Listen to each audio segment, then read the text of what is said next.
Are you struggling for consistency in your sim racing? Does your iRating look like a roller coaster? If so, we have good news for you. The way to get more consistent is to first understand what you're doing differently than the professionals. And VRS is the answer. With our competitive subscription, you will have the telemetry, setups, tutorials, and everything else you need to fully analyze your driving. Our data packs and the ability to compare your driving with the best in the world will show you exactly where to adjust your inputs, change your driving line, and shave seconds off of your lap times. And our powerful and precise Direct Force Pro wheelbase and precision pedals are being used by some of the world's best drivers. All these champions agree that VRS hardware is not just the best on the market, it's also priced well below the competition. So if you're looking to upgrade to direct drive and the best pedals in sim racing, VRS is your answer. If you want to get better, get faster, and make it happen sooner rather than later, you owe it to yourself to find out why so many people are switching to VRS. You'll be so glad that you did. Visit www.virtualracingschool.com and learn why the best use VRS.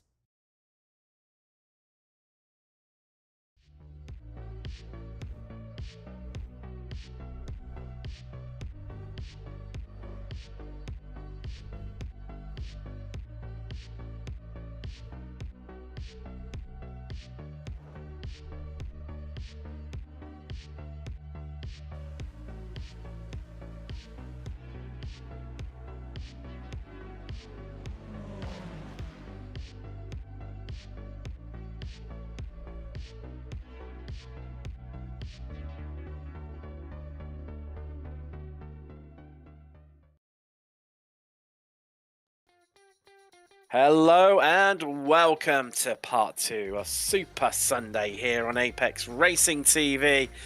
We had the Formula Fords earlier here from Phillip Island in Australia, but now it's time for the Ford Spec Racers. A bigger grid, more action. Well, the victory was only separated by 5 thousandths of a second only 40 minutes ago here on Apex Racing TV. Can they go even closer here in the SRFs? Well, not long until we find out. I am Tim Cox. We've got Lewis Araya making the magic happen behind the scenes, but as always, joined by Tom Dillon. Tom, welcome along. Circuit, you said before in the build-up, new to yourself, but my golly, you're in for an absolute festival for the eyes here. Well, I'm excited. I'm a big fan of these sort of Australian circuits, Tim. They really do make them good in Australia, don't they? With obviously all the V8 supercar racing and stuff, they have to be pretty good. So surprised I haven't ever been able to cast a race on this this circuit, but I'm going to be excited to see how it goes. It looks to be very, very interesting indeed, and I hear that the overtaking as well is very, very possible. It is indeed. Earlier on, as I said, only the battle for victory is separated by 5 thousandths of a second. But before we get stuck into qualifying is currently underway. Let's get a look into where we're at in the championship start. Because Marco Panera leading the way. I mean, after last season, it's hardly surprising, really. 60 points to the advantage after only 3 rounds of the season. Alberto Pellegrini, though, for many, might be the surprise guy in second. And he's got, some 18 points advantage over Jason Green. Flavio Andalo lies 4th, Kane Lasky. Victor earlier on in the Formula Fords, he lies 5th with Megan Street in 6th. Then it's Dantes Fleischuzl, Bradford Gould, and Claudio Andrea to round out your top 10. Across into Spec 2 now, and it's Ian Gibson, who's a resurgent figure and having an absolute barnstorming season. He's ahead by 13 points over Ken Batley. Philip Berry lies in 3rd. Then we've got Josh Justice. Alan McCain, who was winner last season. Hasn't had the best of luck this year. Faglini 6th. Then it's Wubka, Perky, Perrins, Vogel, and Swig to round out your top 10. There into Masters. Well, it's the usual names at the top. Well, maybe not, because Jim Brewster, what a season he's having. Qualified 7th earlier on the grid. Nearly had a nosebleed. He was that high up by his own standards. I'm sure Jim will not mind me saying that whatsoever. And he is a championship victor, having a stellar season. Of course, second last time out to his good friend Andrew Love, leading by 7 points over Tom Gradwell. Brad Cathcart lies in third, Stephen Mitchell fourth. Marnie, very surprising by him. Again, someone who suffered like McCain Inspector with a bit of bad luck down in fifth. Andrew Love, it's a winner last time out, as I mentioned, only taking part in 2 rounds, hence why he is down in sixth. Then it's Bradshaw, Walbort, Kern, and Jenny Lonkin in 10th. And those big hitters, Race, Nunez, Murakami, all well down the order. But still plenty of racing left to do this season. Round 4 tonight. And who is going to take it? It's all about the slipstream here at Phillip Island. And your provisional pole still at the moment is this guy, carrying over his form from earlier on, Kane Lasky. And well, serial winner over the last few seasons. Marco Pinero currently lies in 5th place right now. However, maybe being those few positions down might not be a bad place to be. Got a mid-40s grid at the moment. A few drivers haven't set laps yet, and yet being, as always, the key word. As this, see Antonio Rice just shuffle himself up the order there into third. There's Flavio Andalo completing his lap. No progression from him at the moment. Lies 8th place. Of course, it was all about the Brazilians last week at Road Atlanta. And, well, let's see how they get on here today. Fascinating as always, Tom. And well, good to see we've got all the big names right at the front where they should be. Absolutely, and good to see that they're getting the hang of this circuit as well. Flavio Andalo's just jumped up to 8th position, I thought, but no, there's just people jumping up everywhere because, of course, we've got 42 drivers or so on this circuit, and plenty of them are crossing the line at the moment. And look at this train. You sort of do want to be in a train like this around a racetrack like this, because it allows you to get that slipstream and reap the rewards. So the spec racers don't produce a great deal of dirty air because, frankly, there's not a great deal of error, which means you can get all of the benefits of that car ahead of you just pushing through into that heavy air, and you can sit nicely in that pocket, not really losing too much downforce through the corners. Well, if you haven't got downforce, then you have nothing to lose, effectively, do you? Well, exactly that. There we go. But they do love to slipstream these cars. We're going to see it now as McCain just heading out onto the start-finish straight through that final corner, turn 12. That's where you're really winding the car up, and I expect to see them going 2 wide, 3 wide out of there. And you can see just how you can slingshot yourself alongside the car next to you and get past them. As McCain there, no improvement on that lap, but it was an out lap, so no worries from him whatsoever. And then that kick starts things off into Doohan Corner and then into some like these so many long, fast swoop and medium speed corners here at Phillip Island. Of course, this circuit really famed for MotoGP, and when they come along here, it really suits the motorbikes a lot. And talking to Jim Brewster post race, after the Formula Fords earlier on today, he was saying, these cars are very similar, when you're coming through the final corner, turn 12, to the MotoGP bikes, because they always sort of dance the car coming through there, and it's a similar way that they, you're sort of dancing and drifting the bikes coming through the final corner. So good to see it's emulating something in real life. Paul Jackson, well down the order, all the way down in 33rd by his high standards. However, not doing too bad in class. I think he's about 6th in class. Yes, he is. Right now, so not the end of the world for him and his aspirations, but... Oh, Alan McCain, off of the racetrack and turned around in the gravel. Tim, he's coming into the pit, so we're able to do another lap, but that's a slightly uncharacteristic mistake for our Spec 2 leader. Well spotted that. I didn't even spot that one, so good job we've got the second set of eyes there. Trying to make things a little bit easier here for us.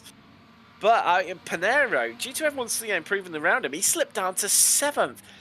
That could be really, really tricky for him. And well, as always, big grids. It's tricky on these tracks to find that pocket of space to get a solid lap in.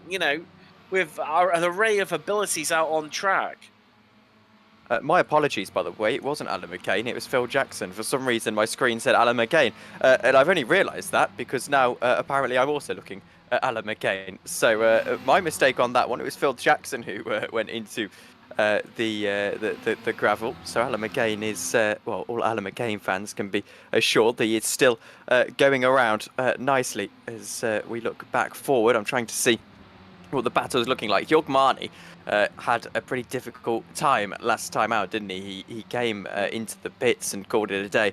Said sorry for the incident and all of that, and he's back in second at the moment. Pretty decent lap from him, 1/10 of a second off of the pace. In fact, he's just gone 500th of a second off of the pace on that previous lap. So he is on a flyer. He's probably got one more to go before he has to pull in the towel, throw in the towel for this one. I don't think Kane Jay Lasky is going to be thinking about another qualifying lap during this session. So really, it's between Marnie Green and Murakami for this pole position.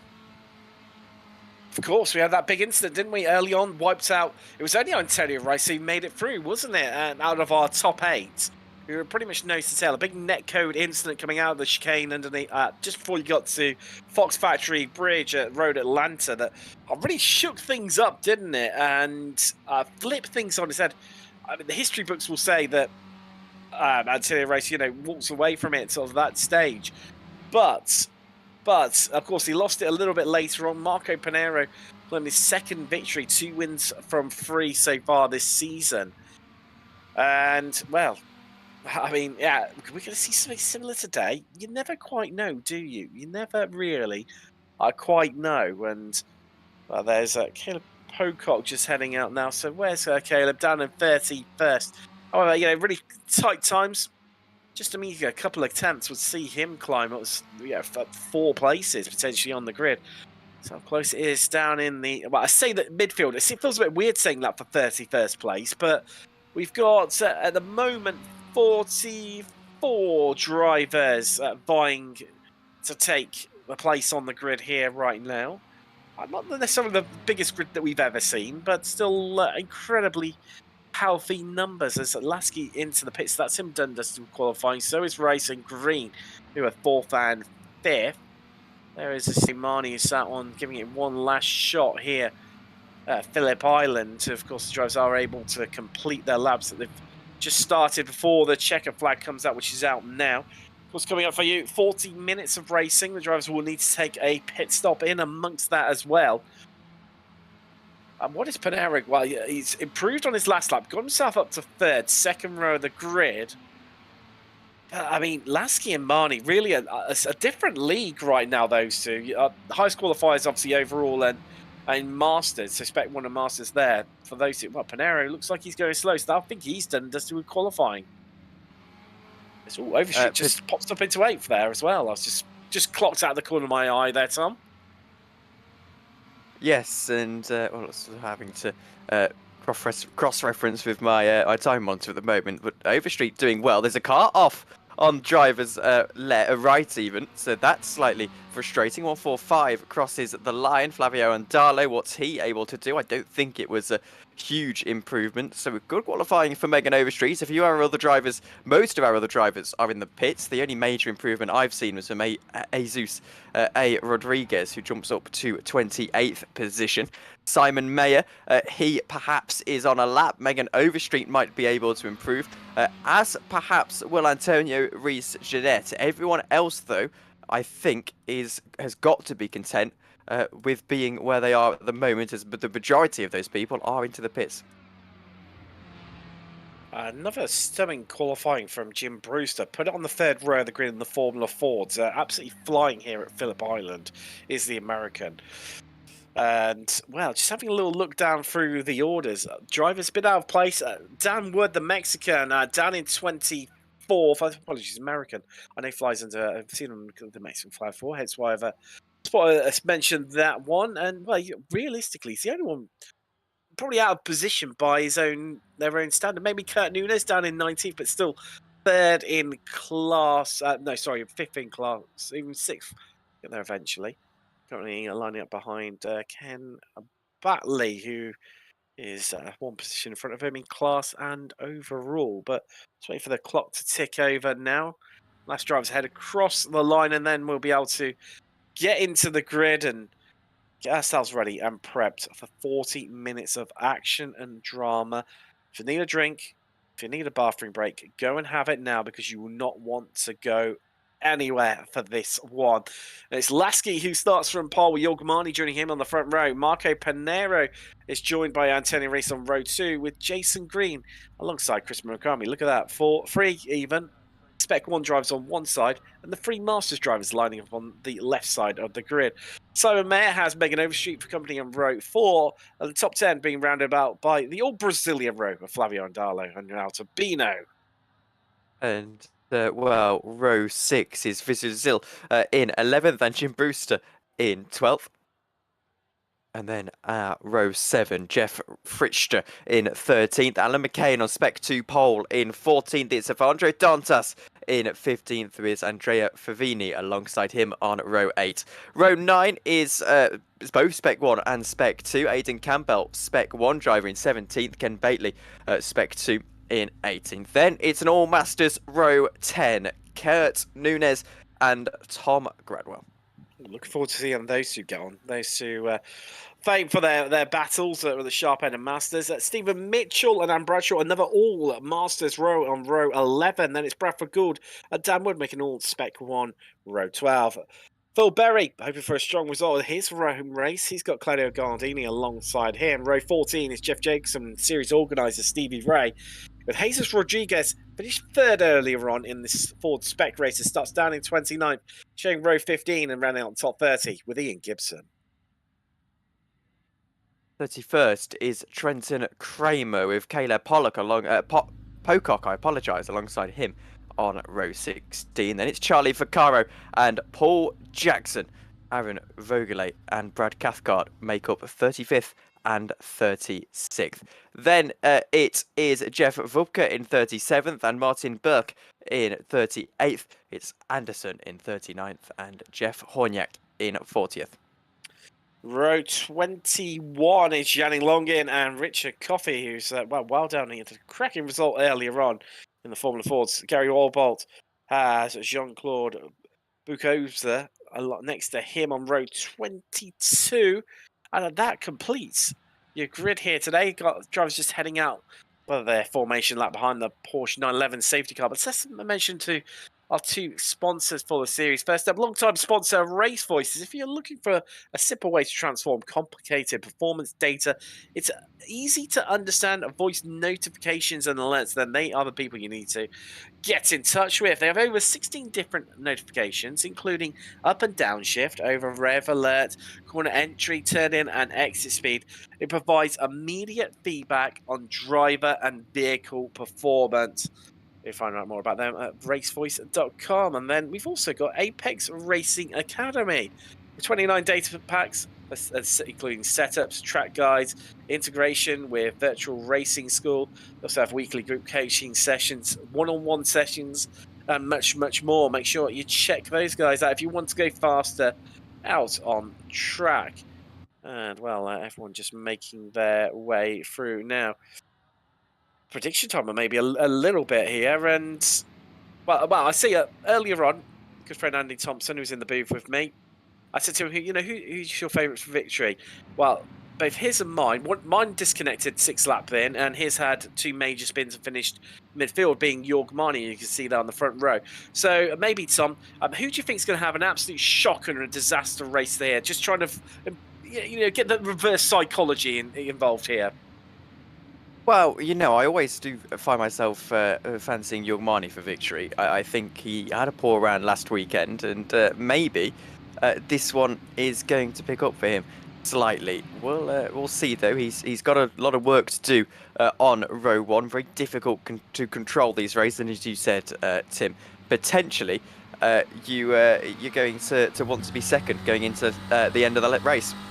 Well, let's find out because the safety car is in, and let's get ready to go racing for the 4th round of the SRF Weekend Warriors as we are green, and already they're working their way up towards the line, 3 wide on the run down towards turn 1, on board with Marco Pinero storming through on the inside there to take control of this race up at the front where he wants to be and when we're normally used to see him.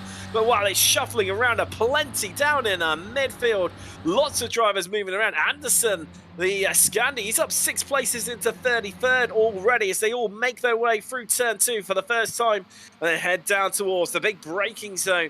First one on the track, it is Honda. Who's going to come out in front after that one? Pinero already going defensive there early on, being pushed along by Lasky. Well, they're going to make their way through. Murakami looking to make a move on Jason Green up the inside there. As we head through to Siberia now, it all seems to just calm down a little bit while I say that. Just smiling in the background, they're all too wide. They are all too wide, and well, everyone is trying to filter on through. Already a minute into the race, there's Charlie Vaccaro on the inside line. He's going to be overtaken by Vogele. And, well, I've got a little events tab up on my timing monitor, Tim. I didn't know it was a thing, but it is. And it is absolutely lighting up with drivers who are going 2 wide, 3 wide and making up spots. No less than Claudio Andrea Gardini, who is both on the outside of a car in that 929 and on the inside now, the 444, who might be followed through. We've got an incident, and going through is Claudio, actually in the 33, my apologies. And, wow, 3-4 cars off of the racetrack there, and one of them losing their front wing as well. So Claudio gets a little bit of a lucky break, goes through into 24th position. Looks like it's Kramer, Wood and Jacobson involved in that. I think it was a few more than that based on, I had a litter of a massive cluster of drivers lining up my end. There we go, 1, 2, 3, 4. And then, well, it's the concertina effect behind everyone checking up, a bit of contact. Yeah, Bradshaw was the one who walked away with that with no front bonnet whatsoever. And that's going to really hurt him here today. Slipstream so crucial around Phillip Island. So they're already on with the Formula 4s. Well, these slipstream even more so. Charlie Vaccaro just round the outside there, trying to get them moved on Tom Gradwell, who fights back instantly against him. Let's see Tabino too getting involved in the mix of things. It's hard to know where to look right now as everyone's still trading places left, right, centre, up, down and around. Regularly, I think he's our top position climber. Yes, he is so far. He's up 9, if I in fact joint with Jesus Rodriguez. I said he started out position. He's now up to 20th, up 9 spots. And, well, just shows how easy it is to make up spots here on the Phillip Island circuit. We switch back to the battle for the lead. Marco Pinero, Jorg, Marnie, Rice and K&J Lasky all gunning for the lead. No less Marnie and Rice for the Masters Race League. Marnie down a spot off of where he started in 2nd position. So Pinero having got past him at some point in this race. No doubt we're going to wait to see a battle there starting. It's a huge little train in Formula 1. You'd call this a DRS train, but of course these cars don't need DRS. In fact, they don't even have a rear wing. And there is the battle for the lead. As to the inside goes Pinero on Lasky, and he's going to get the lead of the race at this early stage, I think. And he does in the 16 car. Goes to the lead of the race. Easy move for him, all things considered. The slipstream showing how powerful it is right there. For the gap, Tom, to be over a second between one car and another from first, you have to go all the way down to 17th. Stephen Mitchell just cut adrift a little bit right now. But yeah, nearly the entire, we used the F1 analogy earlier on, Tom. It is literally nearly the entire F1 grid and nose to tail, these very early stages. And that's then kicks off another chunky pack. See another one being led by Caleb Pocock there. This is like the 3rd pack, as it were. That starts at him in 25th and ends all the way down. Jeff Jacobson in 36th. So 11 cars involved in that one.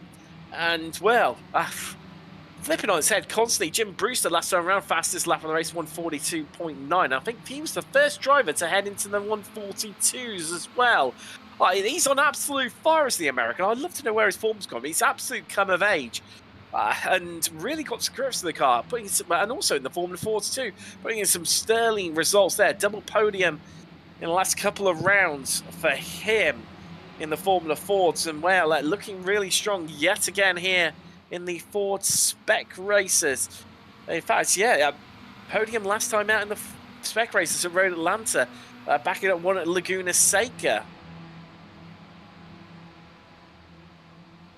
Might have round 2 here between Lasky and Pinero, and indeed I think we do. Pinero goes to the inside line again. He is going to get the lead back. Jorg Marni looking to follow him through, actually. And in fact, Jorg Marni might not even follow him through. He's just looking for that second position all by himself. Has KJ Lasky lost 2 spots there? I think he has, and he might even lose a 3rd here.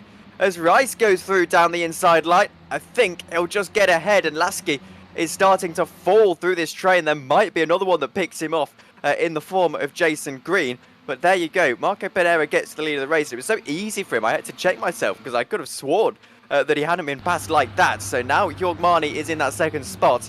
And it's a bit of a frustrating time for KJ Lasky, who was in the lead of the race and now sits not even on the podium. The power of the slipstream really being displayed here at Phillip Island. And, well, I mean, earlier on, Lasky sat in 2nd and 3rd for quite a while. I mean, he was getting out of the throttle at times as they came over the start-finish line. And just, even though he was nudging ahead of the cars and just back out of them and letting them come back up the inside, I do wonder, maybe if he's just looking to employ similar to Sam Bradshaw off, who's already involved in it earlier on where he lost his bonnet. So I'm not sure if he's lost it again, but the drivers do have one fast repair to their name, but it looks like he hasn't utilised it there. So might have already used it. Oh, wow, that's with... I couldn't quite catch. It might be Charlie, but no, it's not Charlie Vicar on the inside there. The 886 even coming to blows and then runs wide at Siberia. Left out in the cold is Adam Bradshaw. Well, not the race he was hoping for whatsoever. I think that might be his day done. Yeah, I think he is. He's definitely not in that car at the moment, so that's frustrating for him. But nice early shower. Maybe get to enjoy the racing. Rather than taking part in it for the rest of it. This is Chris Murakami. He has, according to my timing monitors, had some form of incident in the last couple of laps. Whether it was a slight off track or something, I'm not too sure. But he's got a great view of a battle between Jason Green and KJ Lasky. And in fact, Green goes up the inside into 4th position, and Lasky's fall through the order, plummet through the order, gets worse here, down into 5th, and he might get one more. Chris Murakami goes around the outside. He's not quite able to make the pass. Jorg Marni, meanwhile, to the lead of the race, Tim. This is going to constantly evolve and chop and change and more twists to the pot line than you can ever imagine. I can't believe we're not even at 1/4 race distance, only 8 minutes complete out of the 40 here from Australia. Still a lot of racing left, but we've already had enough to last an absolute lifetime in these opening laps. We've only completed 5 of them. In some ways, I don't know where the time's gone, but equally, it feels like we've seen so much. It could have filled a whole race so far as well. Just keep you updated on the standing. So Marni leads overall and in Masters. Pinero leads in Spec 1, his 2nd race. Is 2nd in class, 3rd overall. Green 4th and 2nd in Spec 1. Lasky 3rd in Spec 1. Murakami 3rd in Masters. Look at that. Our top 3 in Masters. Top 3 in Spec 1 inside the top 6. Spec 2 is McCain, Batley 16th, 17th, and Berry 23rd in that class, as we just listened to Antonio Rice backing out the throttle there as Marco Pinero reclaims the lead for now. And I think that's probably the most crucial words we're going to say right now, Tom, isn't it? For now, because you can bet your bottom dollar he just moves a little bit wide there through turn 2 and just struggling with the grip a little bit through the southern loop. Just get the car throttle, just balanced a bit. Still keeps hold of the lead, but for now, as they head through Stoner Corner down towards Honda, we're going to see Marni appear on the inside. No, we're not. He just backs out of it. And Marco Pinero holding on at the moment, but how can you hold on around this track? I think Aidan Campbell has crashed. Ian Gibson's off the circuit, and there is Ian Gibson off of the circuit. He's on driver's right on the outside of that corner and loses a few positions as well, down to 37th. Here's what happened to him, Tim. There we go. So, has he lost it all by himself? I do wonder. There's no one really... Well, there's people around him. Oh, yeah, just drifted a bit wide. Just followed the car around that was in front of him. And, well, there we go. He's off the track, as you say, Tom. Down 7 from where he started. Down to 37th, but as I said earlier, we've just literally have just hit quarter race distance. 10 minutes complete out of the 40. I'm pretty certain Ian Gibson will not finish in 37th where he currently is. I think you bet your bottom dollar on that one. Wood has gone, well, he came in on the start of lap 1, so he's down 15 places into 39th. He has got going again, still remains on the lead lap, but only just. Well, that's going to be interesting when our leaders catch up with him. There he is running around, well, in a bubble by himself. But that could be advantageous, potentially, not getting tripped up by anyone else around him. And meanwhile, back up front, starting to disperse a little bit. What was the top 4, 15 or 16 earlier on is now diluted itself down just to a top 11. Just the top 11, you know. That's what I worry about at all, or, you know, get excited. It's just another average day in the weekend. Warriors has, well, all changed once again, right? Ahead of Panero. Lasky, he's dropped a place to green. Still, we've got our top 3 from Masters of Spec 1 occupying these top 6 spots. But there's some big names outside that top 6, isn't there? Tom Mayer, Overstreet, and Darlow. Yeah, Vaishnusu can hold his own. He had a good run until instant earlier on, didn't he? Last week at Road Atlanta. So, I mean, wow, big names, big hitters. Still, that's going to change around. And, meanwhile, Panero's lost a couple of positions down into 3rd. So it's now between Marnie and Rice. Ever-experienced Masters drivers. Of course, the over 55 category if you're new to the SRF Weekend Warriors. It's always a fantastic category, and maybe our first, I believe our first, Masters overall winner this season. That would make Adam Bradshaw, I think, has now officially called it a day. He was already into the pits. He's now manually disconnected from the session, so that is him presumably not having any more. And chase for the lead as Rice goes down the inside of York Marnie. Not much Marnie can do about it down into turn 1. Absolutely futile defence if you're to put one up into that corner. And, well, he'll try and counter-attack as they go through into turn 2, which is a sweeping left-hander. Then perhaps turn 3. But if not, Marnie has just got to sit in and bide his time. I was looking a little bit further down through that pack, and interestingly, Lasky, I'm pretty sure he's just feathering the throttle and maybe applying a bit of fuel-saving while as he moves the inside of Jason Green. Nearly tried to get into the inside of Marco Panero. He saw that wall coming and shut it down in an instant. Still side by side, Lasky and Green through Honda. They head through Siberia. They're going to still be side by side through here. The banking just helping Lasky on that higher line. He gets the move done. He's up to 4th. Green down to 5th.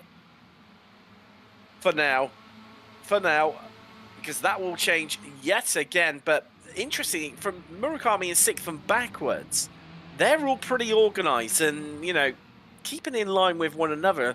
Seen further down for the field, Jeff Jacobson and Paul Jackson. This is your battle for 28th right now. Let's see, battle plenty up and down through the field. I can't even count how many drivers who are sitting around about a quarter to a third of a second behind the car in front of them. It's frightening. I think frightening is one way to put it. And the interesting thing about these cars as well, to make a point, is that they've got basically no power. I mean, these guys are doing. I think I've got I've got miles per hour on my screen. Yes, okay, so I can actually read it. But they're only doing about 110, 120 maxed out, I think, around this track. So they really aren't that fast, which makes it even more fantastic when they're going side by side for the lead of the race, as they look like they will be in a moment here. With our leading gaggle as they go through what I believe is the final corner around this racetrack. And is that a car looking to attack Rice? I don't. There's Panero through. There's Panero through, mate. You've spotted it. It is Panero, yes. Yes, it is. He's just got his nose in front, but Rice is back around the outside, and he can't quite hold on to it. So Hjorg Marnie is going to lead the race for the time being. Panero up into 2nd. Rice down to 3rd. Everyone else behind them. Still in one long line. playing the fuel-saving game. This is a bit unique because normally, top 8, absolute maximum. You see them break away. They all work together, fuel save and such like. Not today. Our top 4, well, top 5 as well. Jason Green fully involved in it. All swapping around positions, left, right, and centre. Constantly shaping and changing and evolving as we come on to the brakes here. Let's start to wind things up, getting ready for that long run down to turn 1. So crucial, the exit through 11 and 12. And well, is Panera going to take the lead again? Sitting 2 tenths behind Marnie. That is nothing though. That will evaporate. It's already down to a 10th. Marnie hoax the left-hand side of the circuit. Panera pulls alongside, driver's right. And they're going to slingshot himself into the lead for now. Does Rice look to follow him through? No, he doesn't. Panera leads Marnie down to 2nd. Everyone else remains where they are. So Panera back to the lead of the race after not having led for a little while here. We're only 15 minutes, would you believe it, into this one. So we're still under half race distance, which I think is miraculous, really, because these guys seem to have been racing for a while. As briefly, I saw our friends again, the 2 gents on a yacht that's on this Phillip Island model for some reason. But we switch back to a battle. This is for the midfield positions. Really interesting situations, interesting situations class-wise, I should say, as Alan McCain is not quite part of this gaggle, but he's just a little bit further down the road. But this is for 21st position. Bradford Gould goes down the inside. He gets a position on the one. He loses a position on Gardini in the 33. And, well, it's becoming a very fascinating race. Back to another midfield battle. This is Andrea Favini just leading at the moment from Campbell and McCain. You can see McCain in the background. He won't want to trip over anyone in the lead of the Spec 2 race, because even though, obviously, he's gaining more points with every position he makes on his Spec 2 rivals, I don't think that'll do much for him if he's going to trip over someone and crash out of the race. So definitely a little bit of caution exercised when you're inter-class battling. Definitely, and maybe just, you know, a few flashbacks of what's happened in the few previous rounds. As well, ding ding, we're on to lap 10, so this must be round 10 for the lead.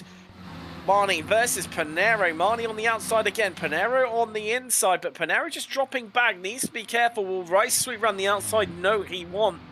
So the top 2 swap around again. One long line behind them, biding their time.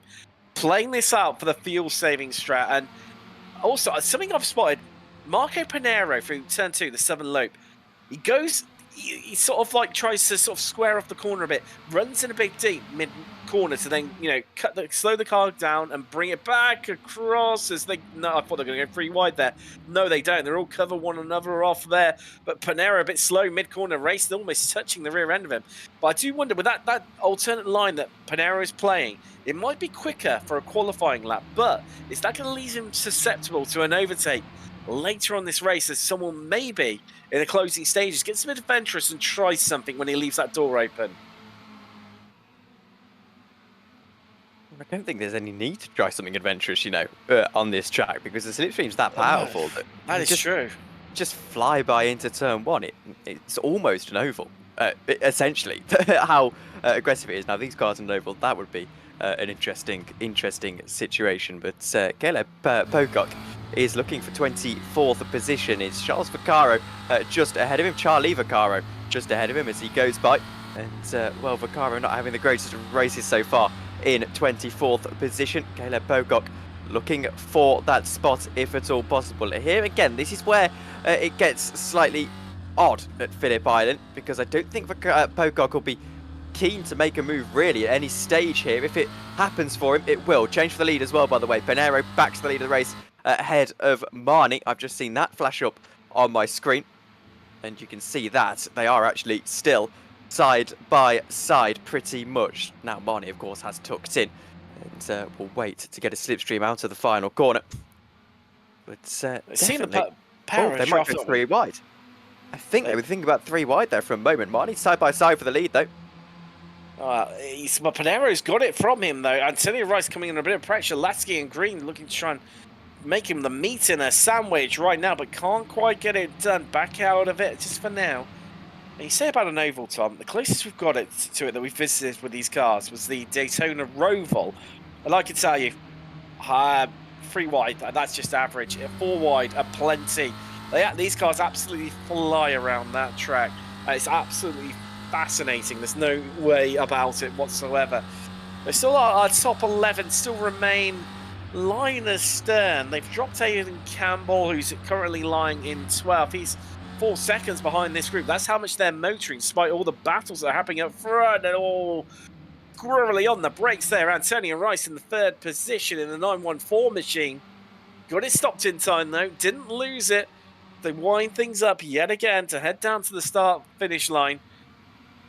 Well, based on what we've seen across the last few laps, I would say Yogmani will retake this one and everyone's going to stay where they are. You wait for me to be proved wrong, Tom. Or maybe not. It seems like Marnie just backing out of it a little bit. Antonio Rice having a look here. So we look down from the Apex Racing TV helicopter. And yet Marnie maybe changing up the strat here. Just looking to fuel save in this mid-race point. But got 10 minutes until I'd say probably this lot are going to pit. And I would imagine they're all coming together. Having said that, Alan McCain has come into the pits from the lead. There goes Marnie to the lead. Marnie to the lead. And in fact, Pinero makes a slight mistake. Either that or he doesn't want to be leading the pack at this stage. It seemed intentional there. Yet the way again, he went was, wide. well, yet again, it's where he's sort of midway through the Southern Loop turn 2. He runs it in a bit deep, and I wonder if he ran it in a bit too deep there for his liking, and that's what's cost him. So let's have a look. There we go. See, he just opens up the steering, and yeah, just the car got a little bit twitchy mid-corner. And just maybe it's struggling for grip. Everyone else behind him will be following just hugging the inside, the entire radius of the corner. And yeah, I think maybe that's just hurt Pinero there. I mean, just looking at track temperatures as well, that's not really a factor. It's 24 degrees Celsius, which is what I think about 84, 85 Fahrenheit, if memory serves me right. So not dealing with harsh track temperatures here in Australia, although technically it is their winter. So you should expect for it to be nice and cool. There you go, 73 Fahrenheit. 73 Fahrenheit. Well, it's a bit off, but was in the right ballpark at least. I'm trying to save myself here a little bit, Tom. It's difficult to keep up with this race, isn't it? But interesting strategy at the moment. Your Marnie in the lead. Won't be for long. Rice is to the inside line. And again, breezes through. It's not even a battle at this point, and for that you do feel bad for whoever's leading the race. And yeah, going to be interesting into the last lap. When they do pit, of course, there is so much. It actually, you know, they're so close together that you could find yourself purely not getting a great pit entry and getting back of this train. The entirety of the top 10 are each within a second of each other, so they're only separated by a few seconds. You make one mistake, you're 12. And if you contact. Green just ran into the back of Lasky. Under braking, I just caught it in the corner of my eye there, Tom. And that's just separated out. Green has got a bit of damage to the front right. Now that could hurt him, and it could alter his pit strategy. Because as we've seen, slipstream is so crucial around here. But having said that, it hasn't broken them up too much. They are in a part of the circuit where if they can just hold on now, that gap will evaporate, and they will come right up onto the tail end of, well, Lasky will come up onto the back of Pinero, who's currently in 3rd, and Green will then bring that little gaggle behind him back up onto the rear end of that train. In fact, it's already pretty much happened now. So will Green pit in with that bit of damage to the front right? Is he going to keep things going? Well, I'd say he's going to keep things going based on being hugging the outside there. So living to fight another day is Green, or is it Mud? Just realistically, he's going to find out now that he's down on downforces. Guess what? Yet again, all change at the front. Change and 3 wide, potentially, as Pinero looks to get himself involved as well. And in fact, he'll get past Rice and follows Marnie through. We've got a car on pit lane. It is for Vini, so he's jumping early, 25 minutes into the contest. And potentially, he'll be quids in there if he is able to get a little bit of clean air running. Marnie makes a slight mistake onto the grass. Rice is experimenting with lines to try and get himself back through. Panero's to the lead of the race. Wow.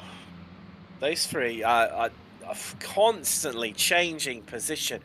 And you just, so much been happening. I've struggled to come back to your point, Tom, about that pit entry. I think what the interesting one for me is 6th place down.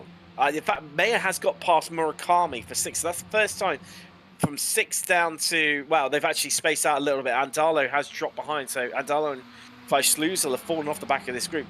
So it's Maya, Murakami, Overstreet, and Frichter, the interesting ones for me, because they will have been slipstreaming. They will have been fuel saving. They haven't moved around at all, to the point of Overstreet and has not even changed position from where she started this race. Maya and Murakami hadn't until they swapped around just now. So I think they're looking for a much shorter pit stop and then to jump everyone else around them and potentially come out, in the lead of this race. There we go. Panero's in, Marnie's in, Race is in, Overstreet in, Lasky, Green, Maya all continue. So does Murakami. Murakami just about on the tail end of them. So is Frichter. Well, we're going to find out now, aren't we, Tom? 26 minutes gone. Game on. Maybe a little bit early, but once the leader jumps, you've got to jump with him. It's just the way you have to do it here and now. We have got probably the most exciting part of the race, and all of the cars that we're looking at are stationary. So how does that one work? You tell me. Marnie is into the pits. His box is first. Panero jumps off pit lane first himself. Marnie is going to lose a spot here. He might lose a second, and there goes Panero. Gains 1.8 seconds out of pit lane. That's exactly the point I was trying to demonstrate. Look at the advantage he has gained. Oh, he's come out into a whole heap of traffic and nearly contacts with Charlie Vaccaro. He headed through on the inside there. And look, they come out into a battle, Tom. This is not what they would have wanted at all. And Panero needs to desperately clear these and put some cars between himself and Antonio Rice, who's lying net second right now. And he's going to do it coming around this next section of the track. These next couple of sectors, there's a lot of twisty corners, very hard to pass. And this could be a defining moment in this race as Panero up the inside of Caleb Pocock there. Another car between himself and Rice and Co. behind them. But Green is ahead of Alaski up in the lead now. Wow. Will that group hit though? This is the win right here, Tim. This is the laps where he can win it. Can Panero. It's into the pit lane. Comes Green and Lasky, and this is crucial. This is really, really crucial. Hopefully, Aaron Vergele doesn't sort of play spoiled to this and actually battle with Panero. He's within his rights to do so, but you'd like to think that he let Panero through if Panero gets alongside him. That would be the sporting thing to do. As I said, he's within his rights to battle if he wants to, but ideally he wouldn't, and I think here he jumps into pit lane himself. So let's keep an eye on Panero. Will he get to the lead of the race as Lasky is out of the pit lane? So where is he going to emerge in relation to Panero? And I think it is good news. I think for Lasky, who's ahead by a huge margin. There was that traffic, Tom. It just tripped them all up and slowed up Panero to the point of Jason Green has got the jump as well. So Lasky and Green have wet magic. Now, Lasky only took on board 8 seconds of fuel. Has he underfueled that car? Can he make it home in the number 9 machine? I'm not sure right now. Whereas Green went shorter in terms of fuel saving, maybe fuel saving. He stopped for just shy, well, a second less than Marco Panero. Oh, this is certainly not done by any stretch of the imagination. And don't discredit Marnie and Rice, who are still behind them. But they're wily old foxes. That's one in the Masters category. They will work together to close up the gap to these guys. Well, and also, we've still got Maya and Murakami, who are still out, yet to pit. We could not factor those guys out of the equation. They will come out in amongst this little battle because they were right on the tail. Murakami is in. Maya carries on. So where is Murakami going to come out in this little conundrum? And what part of the Venn diagram is he going to play? As there's Lasky. So he's only just coming down into MG, Tom. He's still got 11 and 12 to go. Murakami hasn't reached his box yet. still yet to take it, and Gardini and Gould, so they are in as well. So Lasky is going to clear track in front of him as he comes around turn 12. Murakami still up on the jacks, taking fuel on board right now. He's going to get released any second now, or is he? So he's out. Murakami is out, but he will probably, there he goes, heading down pit road. So he's going to slot in behind Marnie and Rice, I would imagine. Yes, he is. So it's down to Simon Mayer now. And Simon Mayer with 28 seconds in hand shouldn't gain a position, I don't think. He should fall well behind, but this is the advantage of the relatively clean air that he has got. Pinero has got past Lasky. Lasky's had a mistake. Lasky's done something because he's down in 6th now, and I think he's gone off of the circuit. Turn 2. It's such a tricky one. You want to carry so much speed for it, but it tightens up on corner exit. And you've got a crest of a hill just in the middle of it. And there you go. Ran it in too deep, pushing too hard. He runs wide. And as you say, Tom, he's come out behind Murakami. Wow, that's blown his chance. It's now all down, realistically, to Simon Mayer. And what part he's going to play it. So Jason Green. Oh, there we go. Mayer is in. 29 seconds, the advantage he's got over Jason Green. Is it going to be enough to secure victory here today at Phillip Island Warriors, presented by RaceVoice? Let's find out. Wow, he's still heading down pit road. Green still battling. He's got Marco Pinero, 3/10 right behind him. Mayer's into his pit box, taking on the fuel. Where are these guys? Well, they're coming round 12. I think, oh, it's going to be close. Where's Mayer? Is he going to come out of the box? Yes, he's heading out now. This is going to be so close. It's going to be really, really close. Here he goes. Out of pit lane speed limits, and I think they'll just get past him, but it's going to be so close. No, they won't. Will they? Yes, they will. Just about. There he is, re-emerging on driver's right. Driver's left, I should say. Right. Pinero to the lead of the race. That sort of took second priority there. Mayer gets himself out into 3rd, so he's still made some remarkable progress. But this is the battle then. Pinero versus Green. If they are smart, they've got a 1.7 second advantage. They should not have anything to worry about in terms of cars behind them, so they can get released and they can play a few games. And then it's all about that battle for 3rd, the last position on the podium overall. Mayer, Marnie and Rice, what will they do? Marnie and Rice have been playing it sensible, working together to close the gap. In fact, last time around, let's have a little check-in on lap times. They were marginally quicker than Green, so who was obviously leading for pretty much the entirety of the last lap. So it is working, but I'm not sure it's quite by enough. Obviously, Marnie still leads Masters, Rice and Murakami 2nd and 3rd in class. Spec 2, Alan McCain leads that one. Still by a country mile as well, with Perkins running well, 2nd in class, 24th overall. So 21st overall, with 24th overall being 3rd in class. Aaron Vogel up 11 spots. He is also, no, he's not your highest position climber because it's Jesus Rodriguez. He's up just a casual 16. That's saying, and Campbell off the track there. Yes, he is, and that is a hugely infuriating moment for him. We've got a replay of what happened to Aidan Campbell, and I think he might just dip a wheel onto the grass. It's, well, it's the most... Oh no, in fact, that is such an odd crash. He's just overcorrected, but in the most anticlimactic and slow way I've ever seen someone overcorrect. I'm not sure. I think it's a toss-up between... I think that's actually the slowest part of the track. It's a toss-up between that and Honda, the other hairpin. Both the slowest, definitely the 2 slowest points of the track, and he's managed to just a bit of snap oversteer there in one of them. And in fact, this group, Marnie now ahead of Mayer, so he's now up onto the podium overall. In the lead. Green in the lead, Tim. I think that's changed since last time we looked at that. It has, yeah. So this is really... But, Tom, as we saw earlier on in the Formula 4, and having raced this track numerous times as well, 2nd is normally the place to be because of that powerful slipstream and that run to the line. And Marco Pinero will know that, but so will Jason Green. And maybe Green's just playing with this a little bit. I mean, like you say, just a bit wary because Marnie and Co they've started closing the gap up yet again to these two. Oh, is this? Well, look at they've just taken another couple of attempts out of them. So Marnie on an absolute barnstormer right now.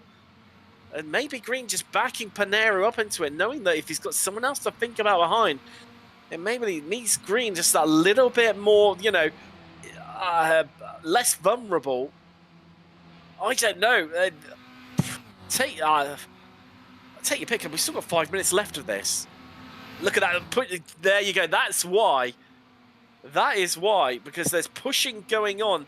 Simon Mayer is pushing Jorg Marnie down the start-finish straight. They're not utilising the slip dream to bump draft NASCAR style here at Phillip Island in the Ford Spec races. And that's how they're eating time out of that two in front of them. Is it going to be enough, though? I think it's going to be too little too late. I really do. Yeah, I think it is, because they seem to struggle through this mid part of the circuit. To the lead of the race goes Panero down the inside, and he gets the lead of the race. 4 minutes to go. Obviously, he's doing the maths in his head. How do I get into second position on the final lap? And, well, maybe if we have 2-3 laps to go, then the way it's going to work out, he will be second on the final lap. But you know me, if I was in the lead of the race onto the final lap, I'm going to weave like I'm in a textile factory, because it might be against the rules, but I think it's justified on a track like this. I love that line, Tom. That is brilliant. I'm going to weave like I'm in a textile factory. Oh, I love that one. And it's so right of what we're seeing here. Now, my calculations as well, Tom, when they come across the line, they are going to be on their penultimate lap. So another lap to go when they cross the line. Then they'll take the white flag, saying 1 lap left to go. Group behind are closing a bit, but like you say, I think it's going to be too little too late for them. It's going to be all about who's going to claim that last place on the podium. Lasky's into the pits. I thought he fueled short, and he has. He was only stopped for, well, 4 seconds less than pretty much everyone else as Green goes for the lead again. All change at the front. Like, Lasky is definitely fully out of the equation now, and such gutting for him. These two aren't out of the equation, though. Jorg Marnie might be. I think he is. Only 1.6 seconds. I think we've just probably about 2 laps to go. As we get to the line, give or take, it depends on how quickly they get around. I don't think it'll be white flag this time by. Meyer gets back past Marnie. I think Marnie will be keen here to just wrap up the Masters victory. Anything else is a bonus for him at this stage, and as we said before, it's a point I've made before and it's a point I'll make again. You just need to be calm and you need to not do anything stupid. He's on slightly off the racetrack though. That is frustrating. Tabino's passed Overstreet. I saw that flash up as well on the timing overlay. But here we go, back down the straight. It's going to be a battle for the lead once more. We're going to not take the white flag this time by. We'll take the white flag next time by, but on to the penultimate lap of the race in just a few moments time. Green is going to really push. I say that, what corner are they going through right now? This should be, by my reckoning, turn 10, shouldn't it? Yes, it's turn 10 and into 11 and 12. So it might actually. Yeah, I think it's going to be white flag. Yeah, it's going to be. It's 1 minute 43 for a lap, and yep, they will not make it across the end. So yeah, we're going to be white flag. Here we go, all or nothing. 1 lap to go at Phillip Island. You've got to give it everything you've got, Marco Panero and Jason Green, because this is your last chance. Panero pulls alongside. Is that a dress rehearsal for the run to the line? Or is he going to get the move done? Is he going to make it stick? Yes, he is. Is that wise? Is that the right move to play at this stage of the race, Tom? I'm not sure. Jason Green isn't in panic stations just yet, but he's certainly going to ponder how he's going to get past. It's going to be something special, and this is where all of that sort of tactical thinking goes out the window, and here he goes to the inside line to try and get the lead of the race back on the final lap of the race. Around the outside, Jason Green. Still, Panero attacks. Still, Panero defends.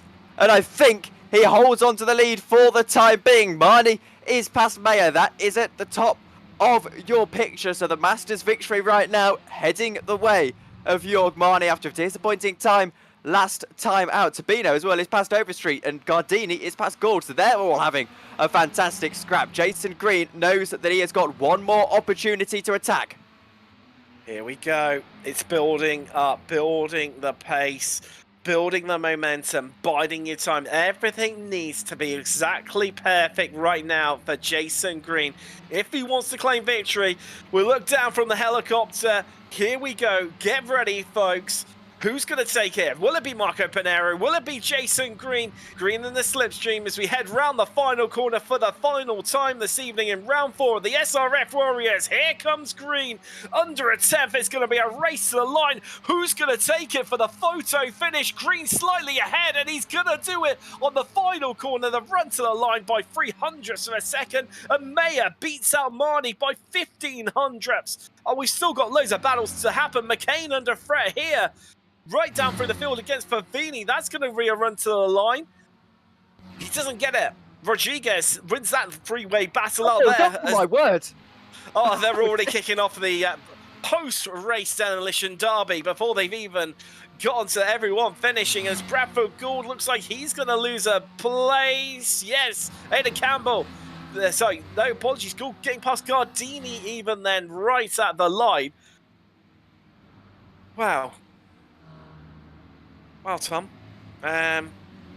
before we started this season, I said, you know, you're going to have this is going to be crazy. Welcome along to the Weekend Warriors. Get ready to just undo everything you think and you experience about close racing. And yet again, it's not failed to deliver. Jason Green picking up his first victory of the season and preventing Pinero making it 3 wins from 4. Well, we almost knew, didn't we, that that was exactly how it was going to play out, and it is exactly how it did. Ian Gibson crosses the line in 34th. Pretty quiet day for him, actually, all things considered. And I'm hearing in my ears we're having a replay of that photo finish. So here we go. Jason Green then. Hopefully, it would be nice if we could actually get a ride on board here as they go round the final corner. Here we are, and you'll see just how close he is. He just gets that slipstream. They go through this section 130 mile an hour, so ignore my 110 mile an hour nonsense, about 130 top speed of these cars around this track. And I mean, you know, once he got that good exit out that final corner out of turn 12, which to be fair is a relatively medium speed corner, it was already done pretty much. We've got a race results as well.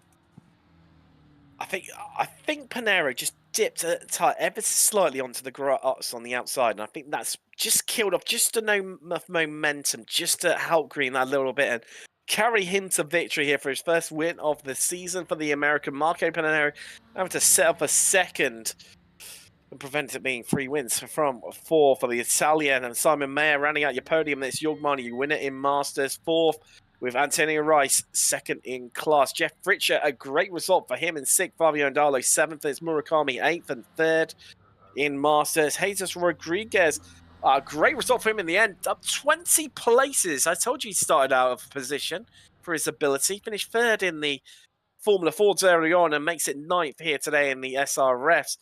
Running out the top 10, it's Alan McCain and your winner in Spec 1.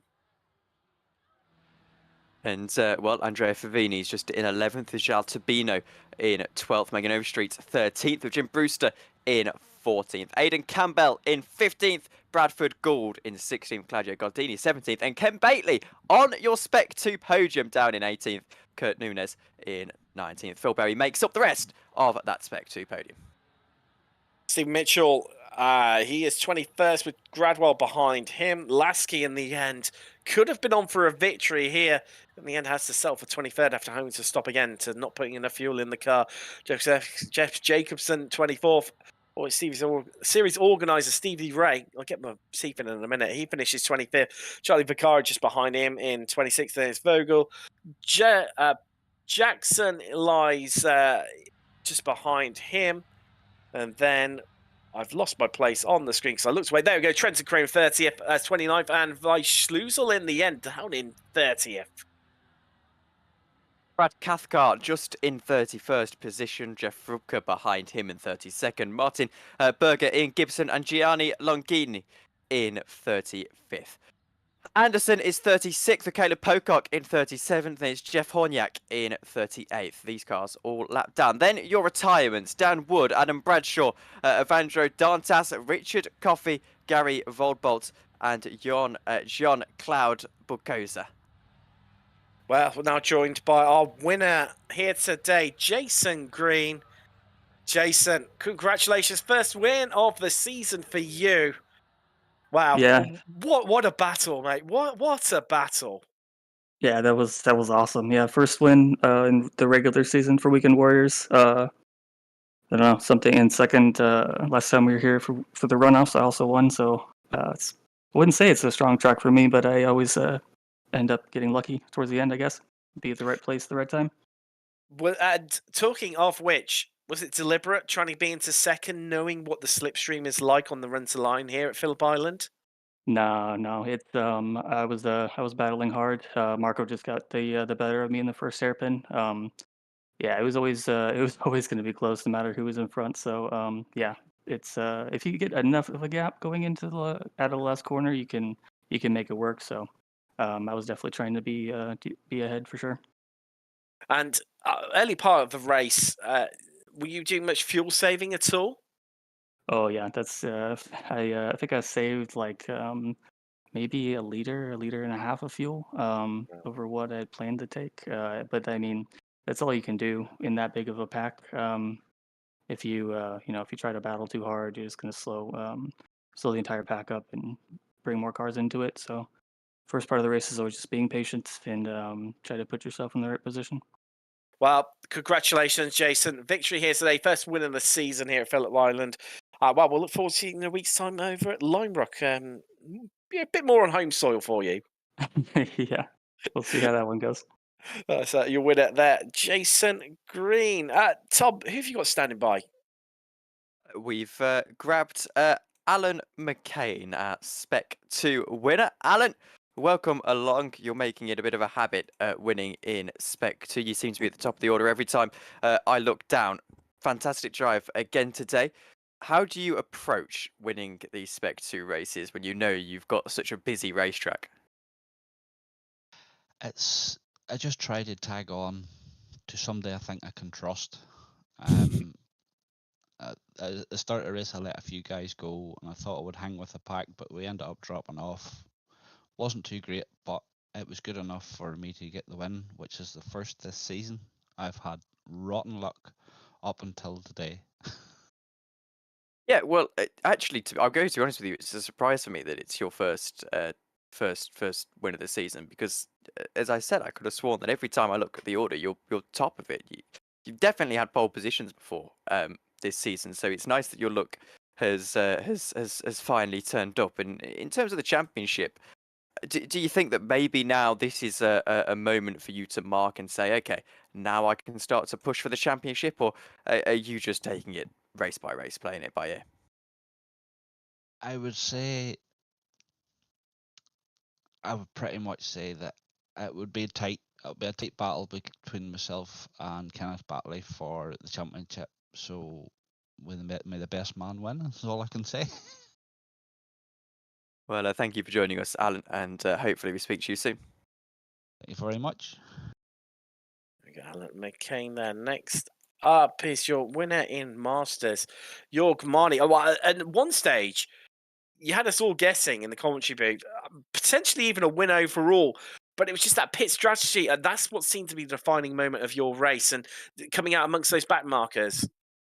Guys, if you can help me in that bloody pit stop, then please do so. I have no clue what I'm doing wrong all the time. I really don't. But I was in a pretty comfortable situation. But as usual, I of course had under fuel save, so I had a lot less laps to go than everybody else. So I said to Antonio, if Marco pits, then we go in as well, and he pitted in the last second moment. So I was saying, oh, let's go. That's why we went in, but all of them went ahead of me out of the pit stops, and I have no clue why. I think you need to get on the phone to Red Bull, Jorg. Maybe I'm gonna call them if they pick up the phone, of course. Yes, I'm sure they would. But having said that, I mean, still victory in Masters. I mean, wow, did you? I mean, wow, could I barely get words out? I think we've used, between me and Tom, we've used pretty much all in existence across the last 40 minutes. But I mean, just talk us through that in those final laps. Obviously, you yourself and Antonio get on incredibly well, as you mentioned previously. And yeah, what was it just like? Right, okay, we'll just stick with it one another, and then when it comes down to that run to line, we'll battle it out. Or were you going to battle it out? Had you decided to battle it out a bit sooner than that? No, we actually tried to catch Jason and Marco till the end, but we said all the time in the chat, last lap, gloves off, then it comes how it comes. That's what we do. And yes, Well, Antonio, Simon, and Jason, we all get along very, very well. So we actually fight very tough, but very fair. well, in the end, it worked out a treat for you. Victory in Masters, 4th overall. Congratulations. That's Jorg Marnie. Well, Tom, that's just looking at the clock. Oh, we're already 8 minutes over. What a race. That's all we've got time for. Thank you very much for joining us. I mean, it was absolutely epic, but did we expect anything less from Phillip Island to round things out here on Super Sunday on Apex Racing TV, the second of the Weekend Warriors in the SRF? Thanks very much for joining us. We will be back in a week's time where we'll be live from Lime Rock. Make sure you tune in for that one. We'll see you then. I've been Tim Cox with Tom Dillon and Lewis Araya. Good night.